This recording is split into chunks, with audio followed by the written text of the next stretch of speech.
away we go. So this is Oath First Impressions, right? So we just finished our first game after doing the walkthrough for the first turn. We did a 3-player game.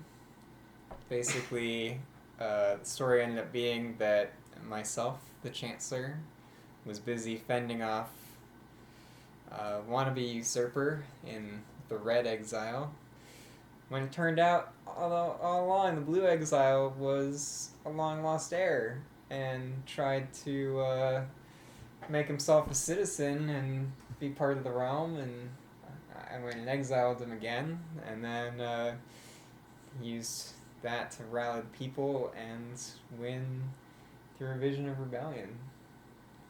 It was a complicated path to victory, but Yeah. ultimately you just have to stay true to yourself and anything becomes possible. Yeah. Turns out when you are the true heir and you get exiled, you can rally the people to your banner, to your defense. And they'll install you as the new Chancellor. This game is weird, and I have the same problem with that with Root, where I'm not at all clear who is going to win and why at any given time. Like, there's absolutely no clarity to the objective, which is part of the entertainment value, of course. Like, yeah. I myself playing whoever conspiracy. I don't know if my faction had a name, but I was the Cyclops with the hood on. Yeah. And I, at 3 separate points, almost accidentally and then finally accidentally won, just by shifting objectives entirely between gathering relics and I don't even know how I won. I won through a banner thing. Yeah, it was a banner thing. The banner of the people. It was the final. Yeah, this. I'm curious how the legacy elements of this game are going to work. I mean, I'm generally cooler on Root than either of you two are, so that, I will abstain after this. But of course, my opinion also is supposed to be biased upward because I won, so I'm not allowed to dislike this game. Well, that's one thing. Oh, go for it. I was going to say that we played through to the 8th round, and all of us were a turn away from winning. Yeah. So to start out at a very level playing field, it'll be interesting to watch how the legacy component will tilt that as we go on. Yeah, I don't necessarily know that it gives any advantage to the winner. It's just kind of changing the setup and stuff like that. But one thing that I had read before I got this is that if you approach it as like a perfect engine building game where the only thing that matters is winning, then you probably won't like it. But if you approach it as getting invested in the narrative, that it's totally emergent because there's no backstory written in the rules. It's just like these cool cards, and the cards have names, but there's no backstory on what it is. Like, why is the Chancellor there? Well, I was just trying to hold my land. The game didn't tell me that. I just wanted to hold all the territory that I could until exiles tried to take it from me, and I had to try to take it back. And that's kind of how the story of it went, which is interesting, and I like that part. I think that's cool. Do you guys play a lot? I mean, I'm trying to think what the actual overlap is here. So I understand that a lot of people are into fiction here that's popular. I'm not personally a big fan of it, but it's one of those things, the story building aspect of, the most immediate example that's coming to mind of all things is Fallout, Skyrim, and games of that nature, where there's an open-ended component to what's going on that allows you to basically just generate nonsense to talk about, which is fun. But I never feel engaged in a way that makes me want to tell those stories when they come out of board games. Like there's a mechanical element to them that prevents that from happening. But I'm certainly not the person who would be speaking to that. I know a lot of people that play board games and even literally just things like watching television are willing to discuss lines of inquiry in what happened that I don't know. Like I'm there for the clockwork of a board game. I'm there to see how the pieces interlock, which is why I like Power Grid. I think Power Grid is a marvelously elegant game. I don't know that stories come out of Power Grid. There's just like the moment of the auction. There's the tension every turn. you go through the machinery of buying fuel and buying territory, and then you get to this point where you decide what you are willing to spend into the next turn, and like it's just this moment of tension, and the rest of the game isn't really story oriented. Yeah. I mean, do you think we played Oath in a way that justifies that? I don't. I mean, obviously, again, I guess I'm voting against that, and I'm not saying I dislike the game. I think you guys just like Root and games like it a lot. So I don't think it was a conscious decision to approach the game like that. Like, I don't think any of us were playing it with the story in mind, but I think there was still an emergent story from the choices that we made and how it ended up, which doesn't necessarily come from games that are a little bit more mechanical, like Power Grid. Because I feel like in this game that there are so many different avenues to victory and so many different things that can happen in each round that it kind of lends itself more to that sort of narrative. So yeah, like in our game, it ended up being that you were the long lost heir. I exiled you after you tried to make yourself a citizen and like claim your place in the realm, and then you used that money, what is it? they call it favor in the favor. game. That I call favor. it bucks. 'Cause Yeah. it's It's currency money. in a game. You used that favor to take the will of the people back, and then held on to the will of the people long enough to win the game. I mean, I guess in microcosm, that is exactly what I don't take from these games. Is I call every currency in every game I play the name of the game bucks. Basically, Yeah. and that's like that. That's like a tick and sort of a. It's designed mildly as a joke, but it's also exactly how I approach them. I'm addressing them in that purely mechanical form. But I don't watch television, so I don't know.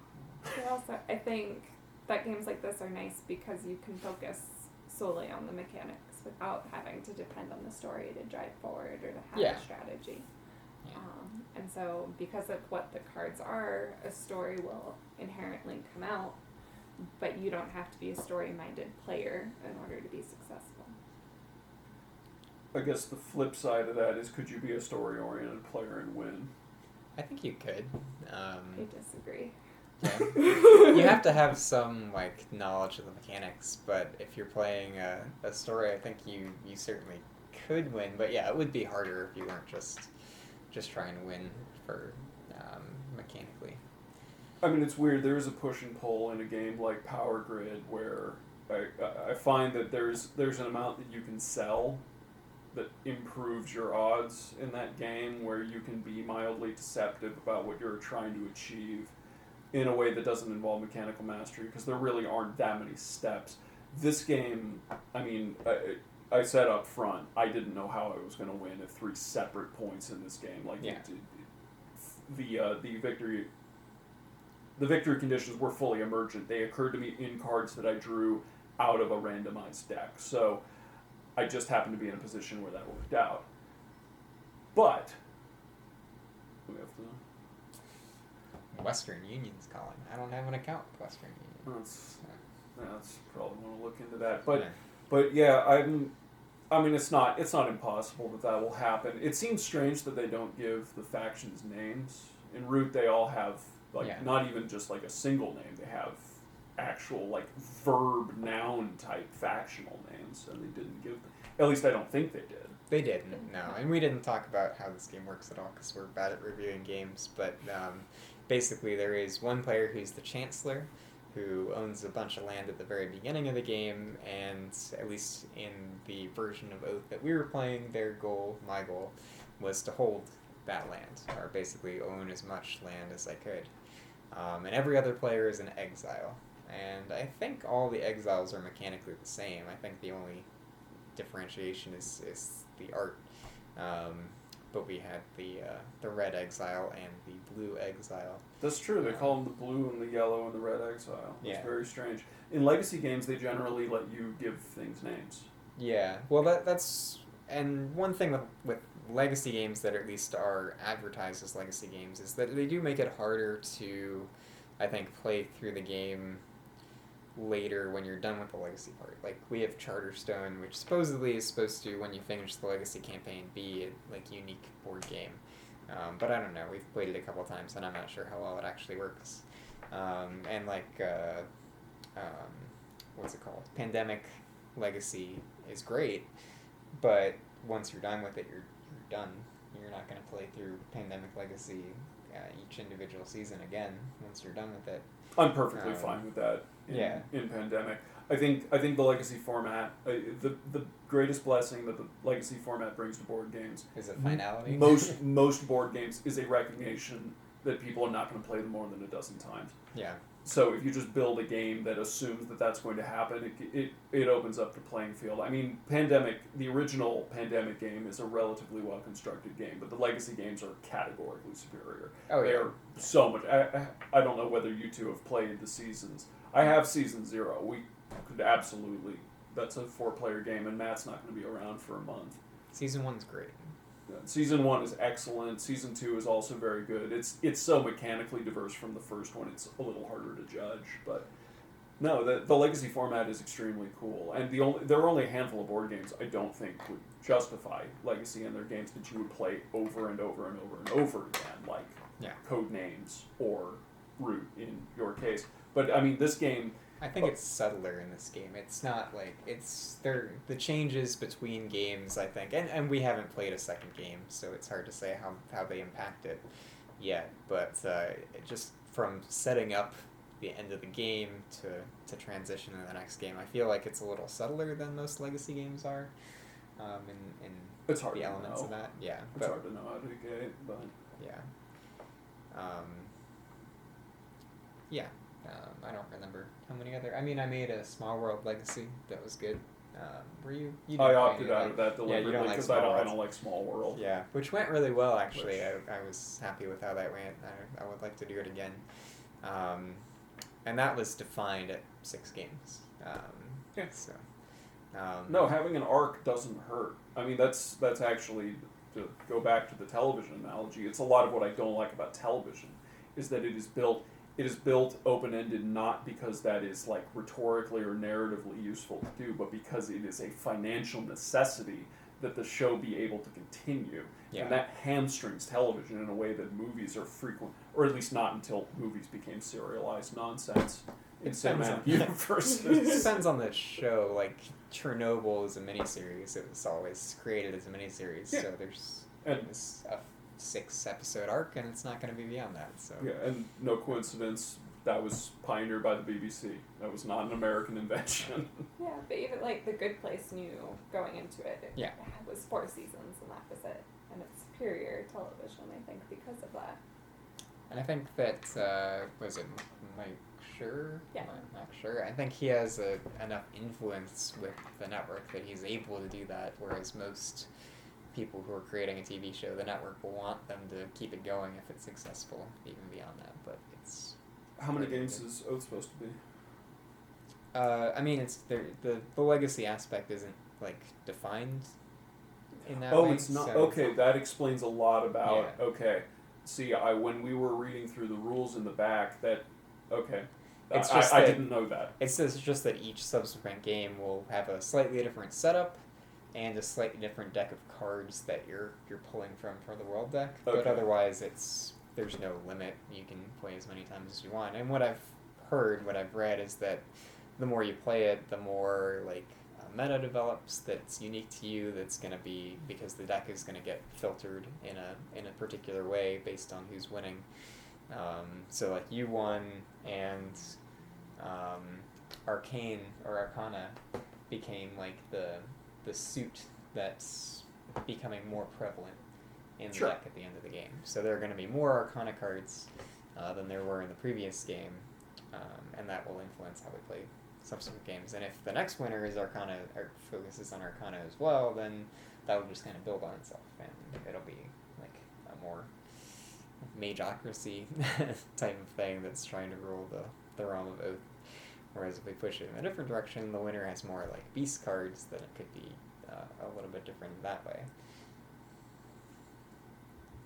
I think this game's going to be hard to branch out to other people.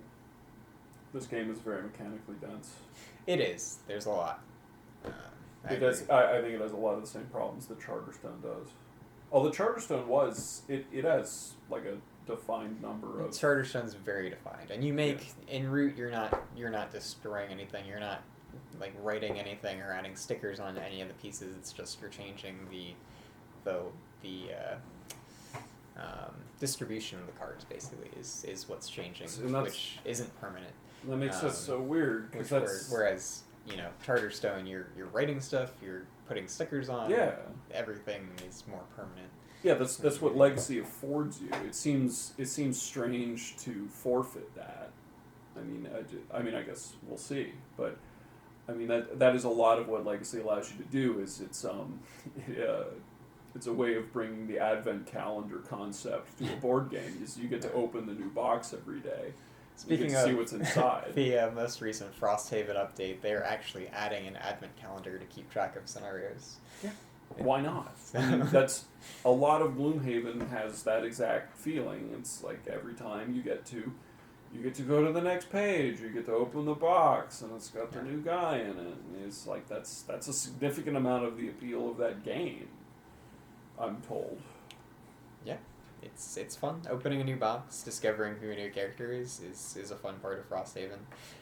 Whereas this, it's just seeing, I think, a more gradual shift in the roll deck and the cards that you get each game.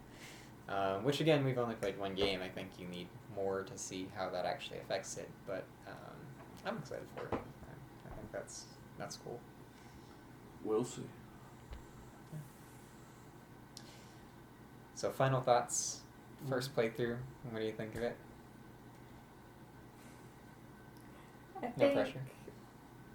it will be interesting to see how it develops. I feel like the first playthrough, there's still a lot of pieces that are left unknown or determined on how the mechanics play into playtime. Yeah. I'm not sure about it yet. Yep, that's fair. Final What? first impressions. I think having to reprocess the entirety of this game in the context that it is not a legacy game so much as a rolling meta game, I have to think about that a little bit because it's not that actually significantly alters the way that I think about the way that the game was constructed. I was under the impression it was much closer to a Risk Legacy or a Charterstone or even a Betrayal. But if it's not like that, then I guess I'll have to think about it a bit more. But it was fine on the first run, and again, I won. I can't hate it too much. So. Yeah, I liked it. I liked the variety that comes with it. I like the combat's interesting. I think campaigning, I'll have to get used to that more because it is a lot different than combat in other games. A lot different from the combat in Root. And definitely fighting somebody who's entrenched, who has a lot of defense, is very hard, which it should be. I mean, that makes sense. So I'm not opposed to that. Yeah, I mean, there is a lot of mechanical density that might be worth talking about at some point. I don't want to talk about it up front. Cause that might take. I did a total of second one review. attack the Yeah. whole game I played. Or no, I guess I did You did two too, I attacks. think. Yeah, no, I did. I do not feel sufficiently educated on the dynamics of this game to comment on them. So Yeah. No, there's a lot of unique things. I think the economy is interesting. Having a mostly closed economy is really neat. That's pretty unique, I think, among games like this. Whereas most, you're going to constantly be renewing money from the supply. yeah, there's barely a bank for the cash. Yeah, Or we didn't specifically for the favor system. we didn't add much favor to the game. I think throughout, maybe two extra favor got added to the banks throughout the course of the game. Yeah, there was a Um, land that scraped extra. So very much a closed economy, which is interesting. It took a little while to figure that out. Yeah, I liked it. I'm excited to play more. I'm excited to play with more people. I feel like with 3 people, it's hard to get into like the citizenship thing. There was only a citizen because you forced it on me, and then I exiled you right away. I feel like with more people, it's probably more likely that citizenship is going to be granted, and playing around with that mechanic a bit. I which feel we didn't that do. I feel that speaks to the character of the Empire more than It anything else. makes a huge difference who's playing the Chancellor as well, or who controls the scepter. Generally going to be the Chancellor, but not necessarily, I guess. I tried. You tried. You did try. It was a tough battle. So yeah, I liked it. I'm excited for more plays. So see if we can get more in.